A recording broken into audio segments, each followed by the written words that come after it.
सभी किसान भाइयों को मेरा नमस्कार। मेरा नाम डॉक्टर लोकेंद्र चौहान है और मैं यहाँ एनडीटीवी डेयरी सर्विस दिल्ली में कार्यरत हूँ। हाँ, ठीक है, कार्यरत हूँ। मैं यहाँ, जैसा आप सभी जानते हैं कि एनडीटीवी डेयरी सर्विस जो एसएजी की एक पेरेंट ऑर्गेनाइजेशन है, हमेशा से किसानों को नई नई तकनीक के बारे में अवगत कराती है। उसी के सापेक्ष में हमने किसानों के लिए ऑर्गेनाइजेशन एक वेबिनार के आयोजन अपने फेसबुक पेज पर विभिन्न विशेषज्ञों द्वारा आयोजित करा रहे हैं, जो कि प्रति एक शुक्रवार, मंगलवार और शुक्रवार को दिन में 3 बजे हम लोग इसको विभिन्न विशेषज्ञों के द्वारा विभिन्न विषय पे ये वेबिनार ऑर्गेनाइज कर रहे हैं।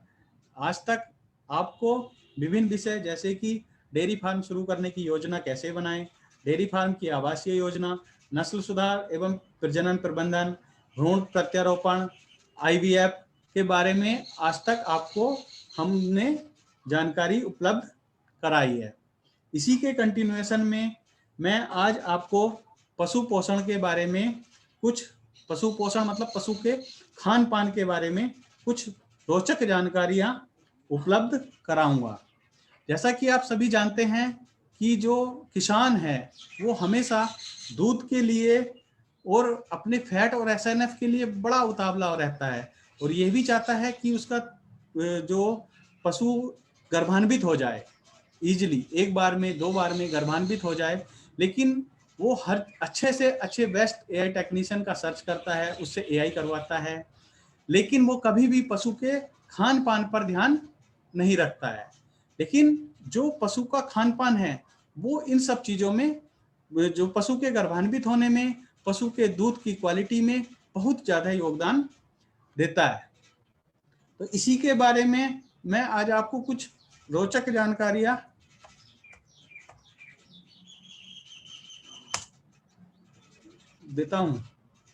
दूंगा। तो सबसे पहले मैं आपको बताना चाहता हूं कि पशु का पाचन तंत्र, क्योंकि जो पेट है, पशु का जो पेट है वो हमारे पेट से, आदमी के पेट से बिल्कुल अलग होता है। पशु का जो पेट है उसके 4 पार्ट होते हैं। जैसे कि पहले पार्ट को हम र्यूमेन बोलते हैं, दूसरे पार्ट को रेटिकुलम बोलते हैं, तीसरे पार्ट को ओमेजम बोलते हैं और चौथे पार्ट को एवोमेजम बोलते हैं। ये जो पशु के 4 पेट होते हैं ये ही मेनली डाइजेशन में हेल्प करते हैं, जबकि हमारे पेट में सिर्फ एक ही पेट होता है। इसीलिए र्यूमेन, सबसे पहले मैं आपको बताना चाहूँगा र्यूमेन के बारे में। र्यूमेन क्या है? ये र्यूमेन पेट का सबसे बड़ा भाग होता है और ये पशु के बाएं हिस्से में पाया जाता है। ये हमारे जो पशु का र्यूमेन के अंदर काफ़ी ज़्यादा में माइक्रोब्स होते हैं जो पशु के आहार को पचाने में सहायता उपलब्ध कराते हैं। इसमें पशु के अंदर कुछ एनारोबिक माइक्रोब्स होते हैं, फंजाई होते हैं, बैक्टीरिया होते हैं, जिससे कि पशु के डाइजेशन में हेल्प होती है। ये जो एनारोबिक एनवायरनमेंट है ये किस तरह से पशु को उपलब्ध होता है? जो हम पशु खाता है उसके अंदर कुछ वोलेटाइल फैटी एसिड्स उत्पन्न होते हैं, जिससे कि पशु को ऊर्जा प्रदान करने में और सहायता मिलती है। पशु के अंदर काफ़ी ज़्यादा मात्रा में हम लोग जो र्यूमेन है, र्यूमेन की एक्टिविटी के लिए हमारे को बहुत ज़रूरी होता है कि हम पशु को रेफेजेस दें। अभी कुछ लोग, किसान जो होते हैं वो चाहते हैं कि हम अपने पशु को सिर्फ हरा चारा दें, कुछ किसान चाहते हैं कि हम अपने पशु को सिर्फ कंसंट्रेट दे दें, सूखा चारा ना दें। तो मैं आपको ये बताना चाहता हूँ कि जो हमारा मेन पार्ट है, जो पशु का जो मेन पार्ट है वो है र्यूमेन। और ह्यूमन की एक्टिविटी के लिए आपको रेफेजेस देना बहुत जरूरी होता है। रेफेजेस, जो ह्यूमन की एक्टिविटी है वो सारी जो डिपेंड्स होती है वो रेफेजेस पे ही डिपेंड्स होती है, क्योंकि रेफेजेस से ही उसमें वोलेटाइल फैटी एसिड्स पैदा होते हैं। जो हमारे माइक्रोब्स हैं, जो बैक्टीरिया हैं, जो फंजाई हैं, जो वो पैदा होते हैं वो हमारे ह्यूमन की एक्टिविटी को संचालित करते हैं, जो डाइजेशन में हेल्प करते हैं। तो उसके लिए हमारे को रेफेजेस देना बहुत जरूरी होता है। तो पेट का जो सबसे बड़ा पार्ट होता है उसको हम र्यूमेन बोलते हैं। दूसरा जो उसका जो दूसरा पार्ट होता है उसको हम रेटिकुलम बोलते हैं। रेटिकुलम क्या होता है? जो पशु के पेट का दूसरा भाग होता है। इसमें र्यूमेन से जो अपाच्य पदार्थ हैं वो र्यूमेन से सिक्रीट होने के बाद रेटिकुलम के अंदर जाते हैं और ये भी कुछ वोलेटाइल फैटी एसिड्स जैसे कि acetic acid, propionic acid, butylic acid, ये कुछ वोलेटाइल फैटी एसिड्स होते हैं को जो इनको एब्जॉर्ब करता है। तीसरा पार्ट है ओमेजम। मेनली जो ओमेजम ही, जो पशुओं का जो सच्चा पेट है वो ओमेजम ही होता है। ये बिल्कुल हमारे पेट की तरह होता है जैसे हमारा होता है। इसी से इसमें सिर्फ यह अंतर होता है कि इसके अंदर जो एंजाइम्स है, लाइसोजाइम एंजाइम, ये सिक्रीट होता है जो बैक्टीरिया की सेल वॉल को तोड़ने में मदद करता है। ये इससे क्या होगा कि आप जो फीड हमारा डाइजेस्ट होता है उसको डाइजेस्ट करने में हेल्प मिलती है, सहायता मिलती है। तो ओमेजम ही में ही मेनली मुख्यतः ही डाइजेशन का काम ओमेजम के अंदर ही होता है। चौथा पार्ट होता है एबोमेजम। एबोमेजम में क्या होता है, जो ये पशु के पेट का आखिरी भाग होता है। इसमें कुछ ऐसी चीजें होती हैं जो मुख्यतः प्रोटीन का पाचन करता है। प्रोटीन भी इसमें दो तरह की होती है। कुछ प्रोटीन होती है जो ह्यूमन में आपके उत्पन्न होती है जब आप माइक्रोबियल डाइजेशन होता है उस समय भी, कुछ माइक्रोबियल डाइजेशन के समय कुछ प्रोटीन पैदा होती है, और कुछ हम जो फीड से देते हैं वो भी प्रोटीन पैदा होती है। तो ऐसी जो प्रोटीन्स हैं वो हमारे ह्यूमन में डाइजेस्ट नहीं होती हैं, या कुछ जो हार्ड मटेरियल है, जो हार्ड मटेरियल है जिसका ह्यूमन की पीएच में उसका डाइजेशन संभव नहीं है। तो इसका डाइजेशन करने के लिए हमारे को एबोमेजम की में इसका डाइजेशन होता है। इस एबोमेजम में की जो पीएच है वो 2 से 3 तक होती है, जिससे कि अनडाइजेस्टेड पार्ट भी जो ह्यूमन में डाइजेस्ट ना होता है वो यहाँ पे डाइजेस्ट हो जाता है। इसी और आपने देखा हो कि जब हमारा पशु बैठता है तो ह्यूमन को वो भर लेता है एक बार, फिर धीरे धीरे ह्यूमन उसका पेट फूल जाता है, और फूलने के बाद वो पशु बैठ के आराम से जुगाली करता है। जुगाली जिसको रिगर्जिटेट बोलते हैं, जुगाली करना, बार बार उसको रिगर्जिटेट करता है। रिगर्जिटेट करने से क्या होगा कि जो पशु का जो अनडाइजेस्टेड पार्ट है वो दोबारा से एबोमेजम से इसमें दोबारा से एबोमेजम में आएगा, और वो जो अपाच्य पदार्थ है वो इस अपाच्य पदार्थ इसके अंदर डाइजेस्ट हो जाएगा। तो ये जो पेट के, जो पशु के जो पेट के हैं वो मैंने मुख्यतः बताया 4 पार्ट होते हैं। इस 4 पार्ट में ही हमारा डाइजेशन का मेनली प्रक्रिया होती है। अब मैं आपको बताना चाहता हूँ कि जो भी हम पशु को देते हैं वो बैलेंस मात्रा में हमारे पशु को देना चाहिए। कि अगर जो हम, जैसे कि ह्यूमन मेनली पार्ट है, ह्यूमन की एक्टिविटी को चलाने के लिए, निश्चित करने के लिए हमारे को रेफ्रिजरेटर की जरूरत होती है। तो इसीलिए हम बोलते हैं कि जो भी हम अपने पशु को दे रहे हैं वो बैलेंस मात्रा में, संतुलित मात्रा में देना चाहिए। संतुलित मात्रा का मतलब होता है कि उसके अंदर जितने भी पोषक तत्व हैं वो सारे ही बैलेंस मात्रा में होना चाहिए। पोषक तत्वों में कौन कौन से पोषक तत्व आते हैं जो हम आपको आगे बात करेंगे, कि हम कार्बोहाइड्रेट है, प्रोटीन है, फैट है, मिनरल्स हैं, विटामिन्स हैं, जितने भी पोषक तत्व हैं ये सभी उसको बराबर मात्रा में देने चाहिए। कि अगर जो हम किसी भी अगर हम पशु को अपने कुछ एक मात्रा ज्यादा दे दें, जैसे कि हम प्रोटीन दे दें, बहुत ज्यादा दे दे, तो उससे क्या होगा, आपका खर्चा भी बहुत ज्यादा हो जाएगा, क्योंकि प्रोटीन का सोर्सेस काफी महंगा है। जो हम अभी आगे बताएंगे कि प्रोटीन के कौन कौन से सोर्सेस हैं, वो खर्चा उसमें काफी ज्यादा हो जाएगा। लेकिन प्रोटीन, बहुत एक्सेस प्रोटीन देने से पशु को कुछ बेनिफिट नहीं होगा, क्योंकि वो पशु के अंदर डाइजेस्ट ही नहीं होगा। डाइजेस्ट क्या होगा, उसको एक सिंपल निश्चित मात्रा में जो देने वाला, जो देंगे आप, कि जितनी उसको जरूरत है उतना ही देंगे, वही उसमें डाइजेस्ट होगा, नहीं तो बाकी उसके गोबर के माध्यम से निकल जाएगा। तो इसी के बारे में हम आपको बताएंगे कि जो अपना आहार है, जो पशु को देने वाला पशु का आहार है, उसको हमने मेनली 2 भागों में डिवाइड किया है, विभाजित किया है। पहला पार्ट है दाना और दूसरा पार्ट है चारा। दाने में हम क्या क्या हम पशु को देते हैं, या तो वो प्रोटीन युक्त दाना हम देंगे या ऊर्जा युक्त दाना हम देंगे। चारे में हम क्या देंगे, या तो सूखा चारा देंगे या हम हरा चारा देंगे। तो ये भी हम प्रोटीन युक्त, ऊर्जा युक्त, सूखा चारा या हरा चारा जो भी हम पशुओं को दे रहे हैं वो पशुओं को बैलेंस मात्रा में देना चाहिए। कि अगर जो हम उसको दाना दाना देंगे तभी बेनिफिट नहीं होगा। चारा में अगर हम हरा चारा बहुत ज्यादा दे देंगे तभी पशु को दस्त लग जाएंगे। सूखा चारा भी हम बहुत देंगे तो उसमें उसके अंदर कुछ माइक्रोब्स या बैक्टीरिया ही मिलेंगे, लेकिन उसमें उसका कोई भी विटामिन या मिनरल्स उसको पशु को नहीं मिलेंगे। तो इसीलिए मैं बताना चाहता हूं कि आप अपने पशु को जो भी आप दे रहे हो, तो उसको आप जैसे आप दाना दे रहे हो, तो दाने में आप क्या होगा कि जो भी हम दे रहे हैं उसमें 18% से कम क्रूड फाइबर होना चाहिए, तो 60% से अधिक TDN होता है। दाने में हम क्या क्या आता है, जैसे भूसी है, चूना है, पशु आहार है, खली है, दलिया है, ये सभी दाने में आते हैं। शरीर को प्रोटीन प्रदान करने वाली खनी चूनी आदि में टीडीएन कम तथा प्रोटीन बहुत अधिक होती है। चारे में 18% से अधिक क्रूड फाइबर तथा 60% से टीडीएन कम होता है। चारे में हम क्या क्या, घास, हरा चारा, हे, पत्तियां, साइलेज, ये जितना भी है ये सभी कुछ हमारा किसमें आता है, चारे के अंदर आता है।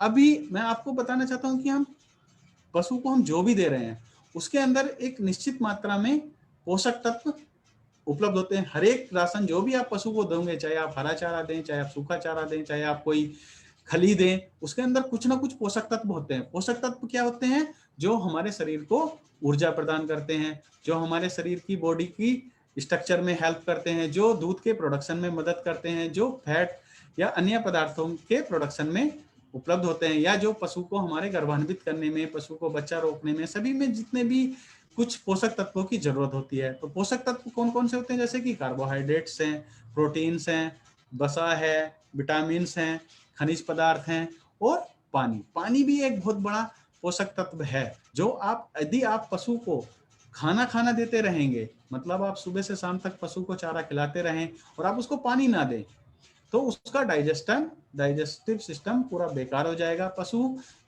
मतलब आपने सुबह से शाम तक 12 घंटे आपने अगर पशु को पानी नहीं दिया तो उसके मिल्क प्रोडक्शन में भी 50% तक ड्रॉप हो जाता है। तो पानी भी एक बहुत बड़ा बेसिक बुनियादी तत्व है जो हमें अपने पशु को देना ही चाहिए। इसके बाद हम बात करते हैं खनिज पदार्थ। जो मेनली खनिज पदार्थ हैं उसमें कुछ मेनली खनिज पदार्थ, दो तरह के खनिज पदार्थ, calcium, phosphorus, magnesium, sulphur, sodium, potassium, ये सारे जितने भी मुख्य तत्व हैं ये सारे हमारे पशु को अवेलेबल हो जाते हैं। लेकिन इसमें से जो कैल्शियम और फास्फोरस है वो जो दूध के प्रोडक्शन में हेल्प करते हैं, जो दूध के प्रोडक्शन में हमारे को सहायता करते हैं पशु को, वो कैल्शियम और फास्फोरस मेनली दूध से भी, जब हम पशु का कोई पशु दूध देता है तो उससे भी कैल्शियम और फास्फोरस दूध में चला जाता है। तो पशु के अंदर कैल्शियम और फास्फोरस की सबसे ज्यादा कमी पाई गई है। इसीलिए हम बोलते हैं कि अपने पशु को हमेशा मिनरल मिक्सचर का उपयोग जरूरी करना चाहिए, क्योंकि पशु को कैल्शियम और फास्फोरस की कमी प्रायतः पाई गई है। बाकी खनिज तत्वों की भी कमी पाई गई है, जैसे मैग्नीशियम, सल्फर, सोडियम में, ये भी अपने पशु के दूध के प्रोडक्शन में, पशु की बॉडी वेट के कलर कोट में, बॉडी के हेयर कट में, पशु के हेयर में, ग्रोथ में, ये सभी की पशु को देखने में अच्छा लगे पशु, ये सभी माइक्रो तत्व उस सब चीजों में हेल्प करते हैं।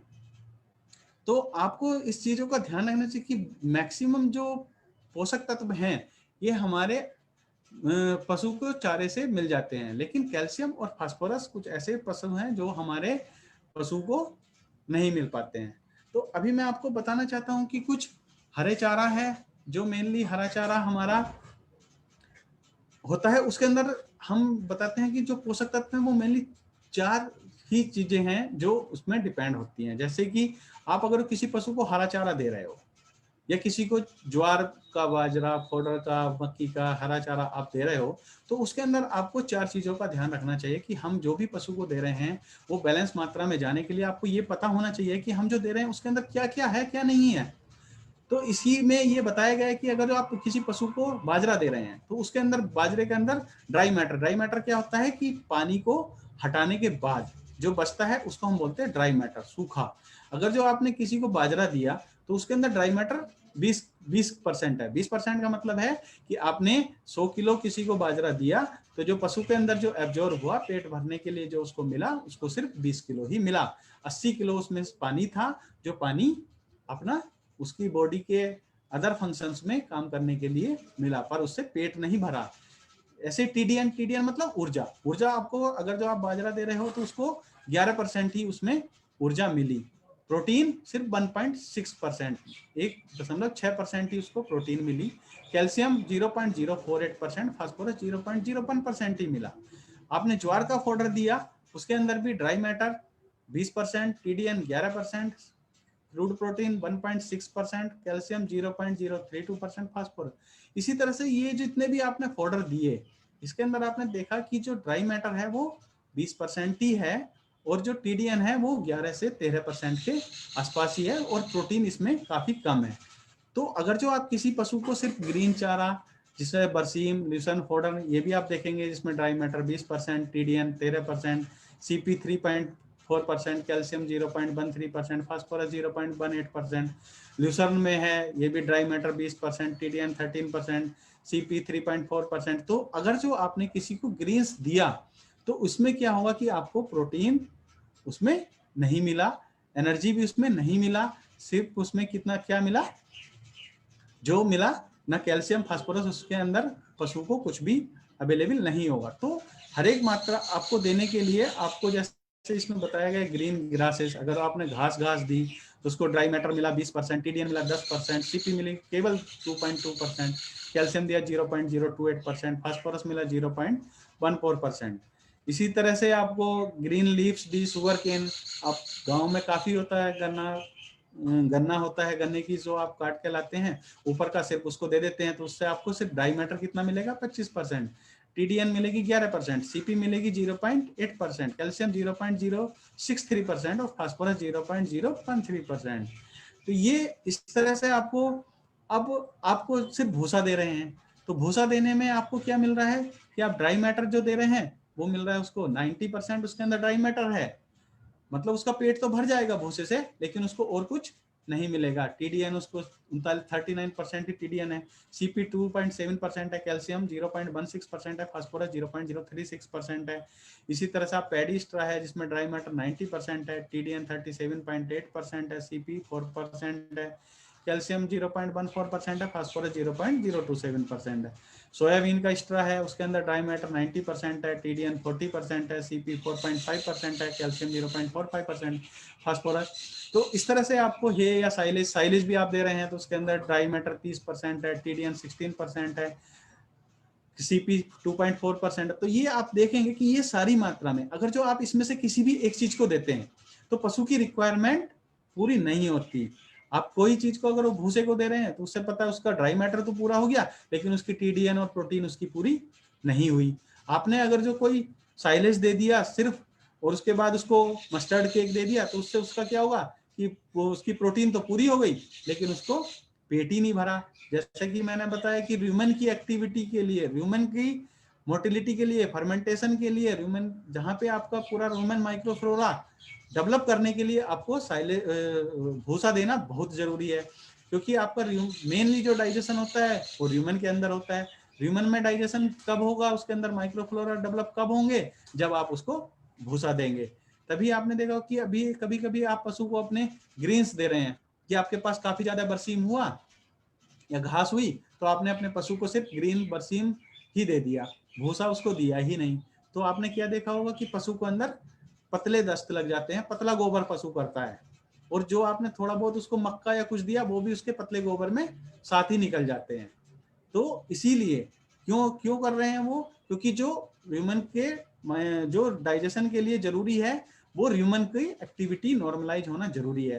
ह्यूमन की मोटिलिटी या ह्यूमन का माइक्रोफ्लोरा डेवलप कब होगा, जब हम उसको हे देंगे, भूसा देंगे, पुआल देंगे, जिससे कि उसके अंदर ह्यूमन माइक्रोफ्लोरा डेवलप होंगे और ह्यूमन की एक्टिविटी को नॉर्मलाइज करेंगे। तो आपको जब भी आपको कोई भी राशन देना है पशु को तो वो बैलेंस मात्रा में देना है। इसमें भूसा भी होना चाहिए, चारा भी होना चाहिए, हरा चारा भी होना चाहिए, और खनिज तत्व भी, और ये हे या साइलेज होना चाहिए, कॉटन सीड केक होना चाहिए, मस्टर्ड, सरसों की खली, ये सभी चीजें बराबर बैलेंस मात्रा में होना चाहिए। मैं आपको आगे बताऊंगा कि कौन सी मात्रा किस पोषक तत्व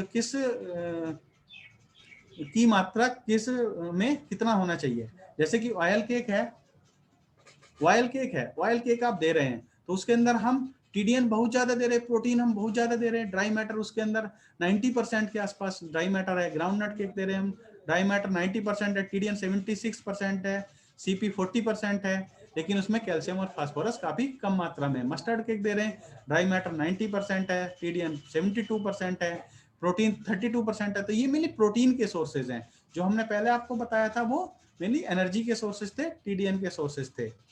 तो ये अभी हम ग्रेन्स दे रहे हैं, मक्का के दाने दे रहे हैं, इसके अंदर हम ड्राई मैटर 90% है, CP भी 8% है, TDN भी है।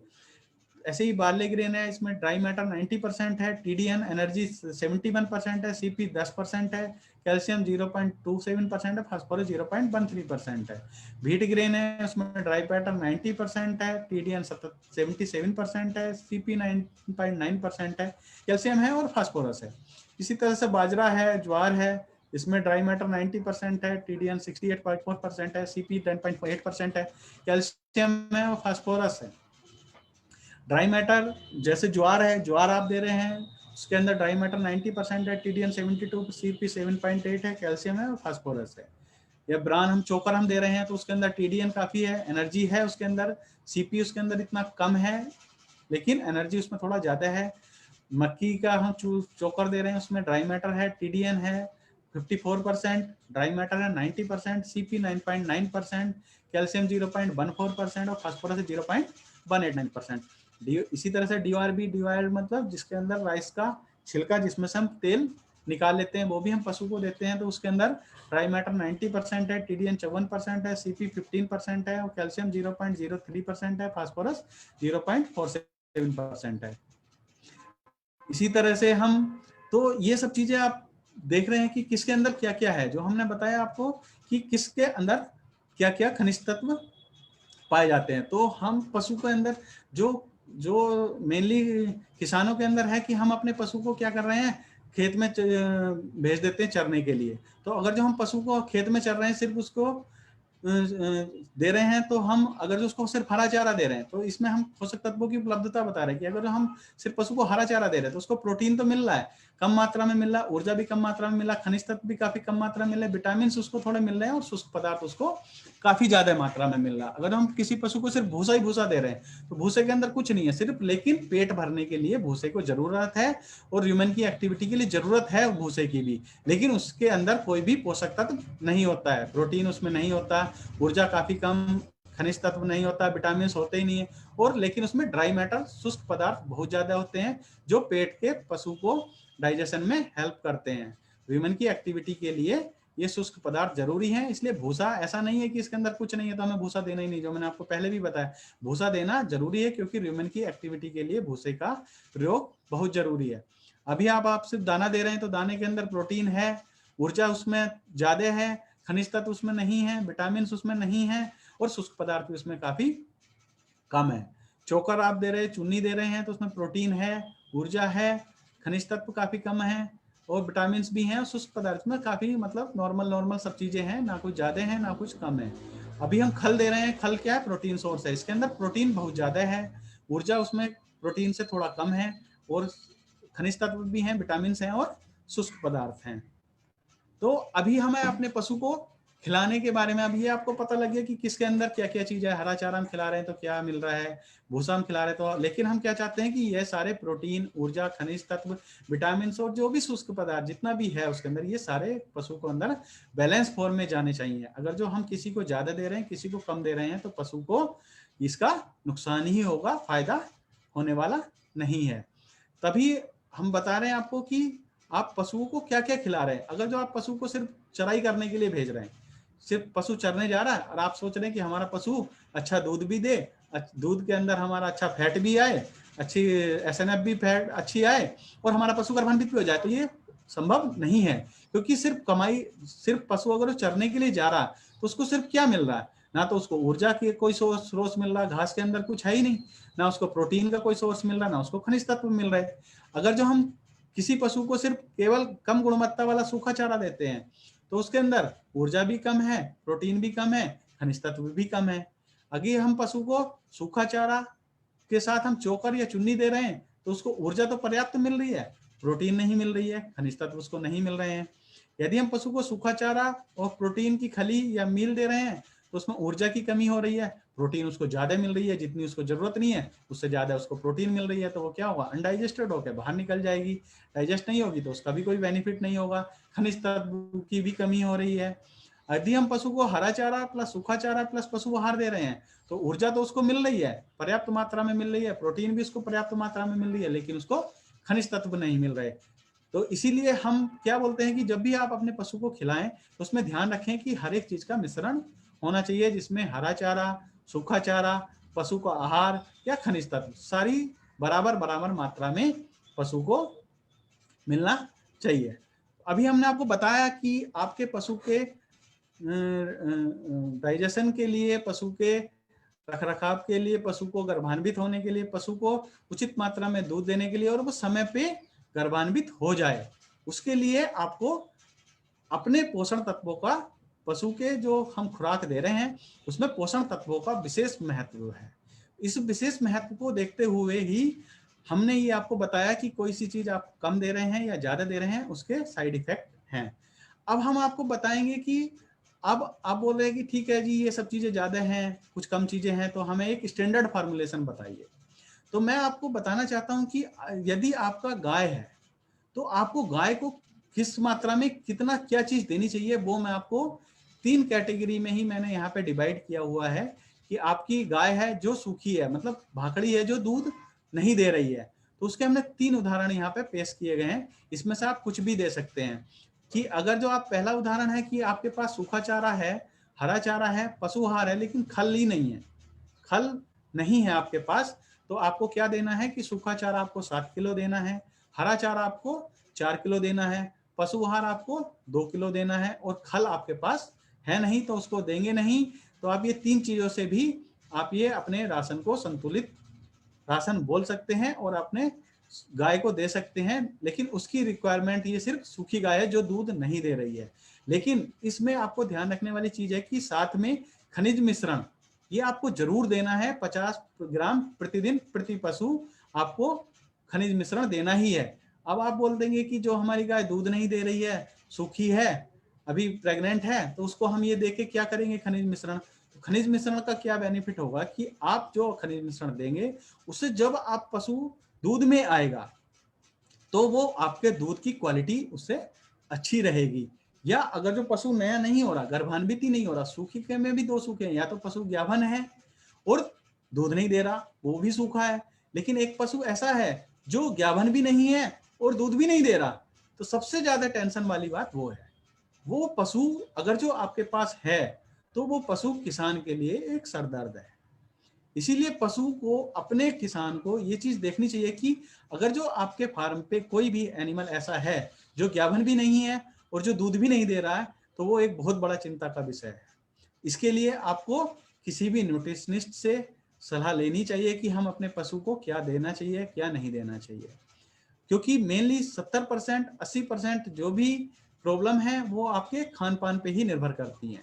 आपने अच्छा सीमन डलवा लिया, अच्छा एआई वर्कर से आपने एआई भी करा ली, लेकिन आपने पशु के खान पान पे ही ध्यान नहीं दिया, तो फिर पशु गर्भान्वित नहीं होगा और आपका जो पैसा है वो सब वेस्टेज होगा। जितना भी आप एआई पे पैसा खराब कर रहे हैं, तो आपका 70 से 80% जो भी आपका खर्चा है वो पशु के आहार पे ही होता है। और किसान आजकल ऐसा देखा गया है कि किसान पशु के आहार पे इतना ध्यान नहीं देता है, हर चीज पे ध्यान देगा। तो मेरी एक आप सभी लोगों से एक रिक्वेस्ट है कि पहले पशु का खान पान अच्छा करिए। अगर पशु का खान पान अच्छा है तो फिर पशु को कभी भी आपको गर्भान्वित ना होने की समस्या या फैट की समस्या, एसएनएफ की समस्या आपको आएगी ही नहीं, आपको कोई समस्या आएगी नहीं। इसीलिए मैं आपको ये बताना चाह रहा हूं कि आप जो भी मात्रा में दे रहे हैं उसको बैलेंस मात्रा में देना आपको पशु को अपने बहुत जरूरी है।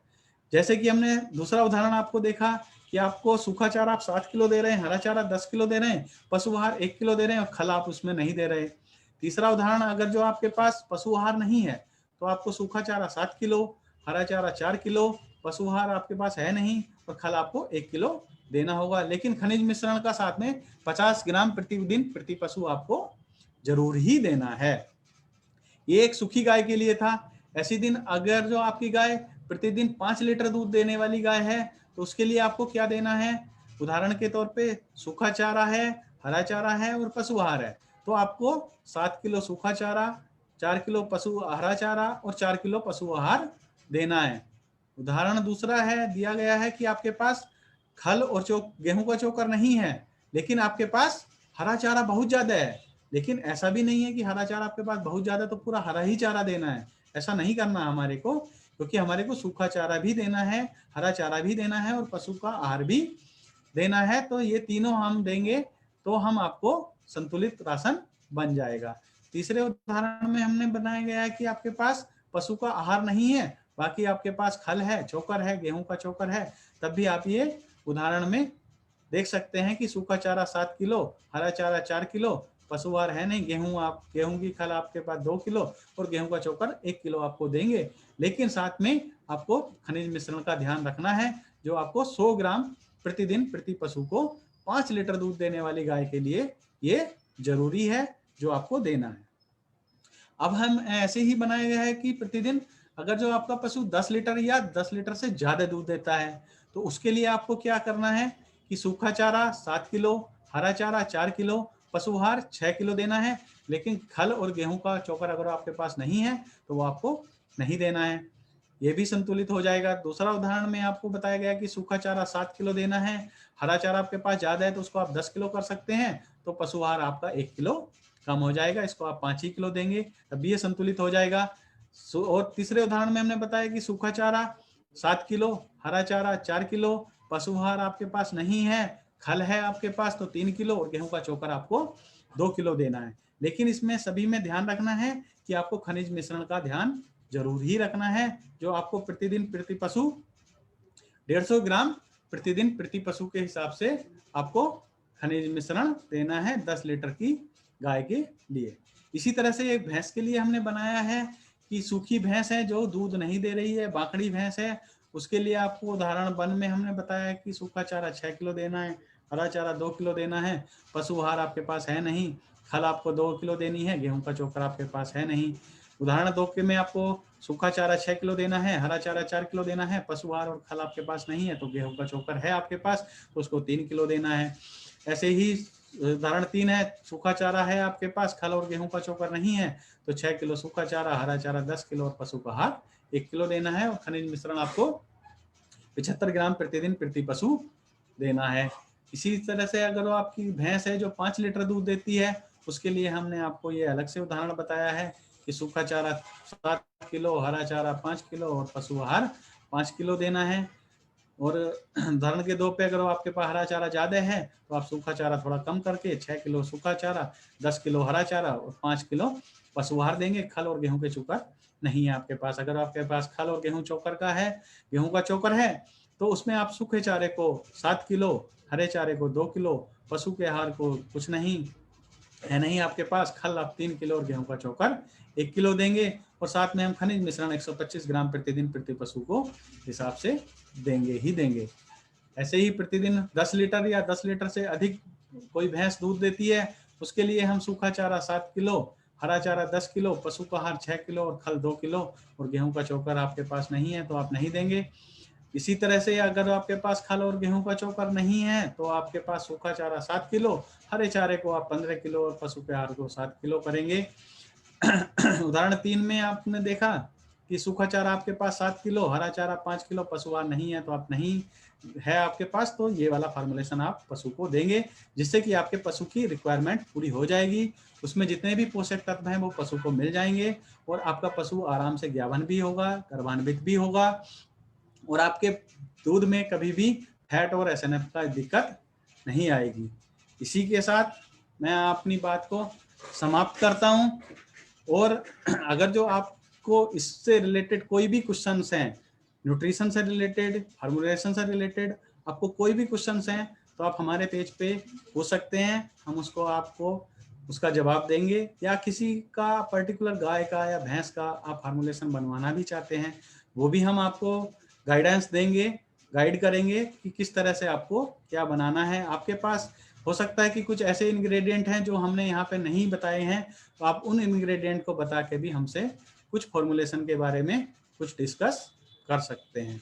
इसी के साथ मैं अपनी बात को यहीं पे समाप्त करता हूँ और आशा करता हूँ कि आपको मेरी बताई हुई बात समझ में आई होगी और आपको अच्छा लगा होगा कि पशु को हम कुछ नई जानकारियां देने में मैं समक्ष हुआ हूँगा। इसी के साथ मैं अपनी बात को विराम देता हूँ और आपको बताना चाहता हूँ कि हमारे अगले शुक्रवार को इसी समय, अगले ट्यूसडे को इसी समय एक नए टॉपिक के साथ एक नए विशेषज्ञ द्वारा हमारी बात पे डिस्कशन होगा। नमस्कार, धन्यवाद।